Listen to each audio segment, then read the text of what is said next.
ഇത് ഞങ്ങളുടെ നാട്ടിലെ വയലിൽ കൂടെ ഇങ്ങനെ വെറുതെ ചെറുപ്പത്തിലൊക്കെ ഇങ്ങനെ ഒരുപാട് പോയ വഴികളാണ്. അപ്പോൾ അങ്ങനെ വയൽ കണ്ടപ്പോൾ അങ്ങോട്ട് ഇറങ്ങി. അവിടെ ദൂരത്ത് നിന്ന് കാണുന്ന കരയിൽ വാഴ അതുപോലെ എന്തൊക്കെയോ കൃഷി ചെയ്യുന്നുണ്ട് ഒരു കാക്കായും താത്തായും. അപ്പോൾ അവിടെ അങ്ങോട്ടങ്ങനെ ചെന്നപ്പോൾ അവർ തന്നു. അവിടെ നാരകം പൂത്ത് നിൽക്കുന്നുണ്ട്, നിറയെ നാരങ്ങ ഉണ്ട് അതിൻ്റെ മേലെ. അപ്പോൾ അവർ നാരങ്ങ പറിച്ച് തന്നു. അതുപോലെ കൊമ്പ് കുത്തിയാൽ ഉണ്ടാവുന്ന ഒരു നാരകത്തിൻ്റെ കൊമ്പുകൾ തന്നു. അപ്പം അങ്ങനെ പോന്നു. വയൽ കാണുമ്പോൾ എത്രയായാലും നമുക്ക് മടുക്കില്ലല്ലോ. മറ്റുള്ള സ്ഥലങ്ങളുടെ കാഴ്ച പോലെയല്ലല്ലോ വയൽ ഓരോ സമയത്തും ഓരോ തരം കാഴ്ചയായിരിക്കും. ഇവിടെ കാണിക്കും, ഇതാണ് കൊമ്പ് കുത്തി നാരകം. ഇത് കാണിക്കും, ഉണ്ടോ കൊമ്പ് കുത്തി നാരകം?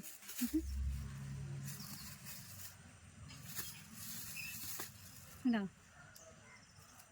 ഈ നാരകം കൊമ്പ് കുത്തിയാൽ ഉണ്ടാവുന്ന പറഞ്ഞത്.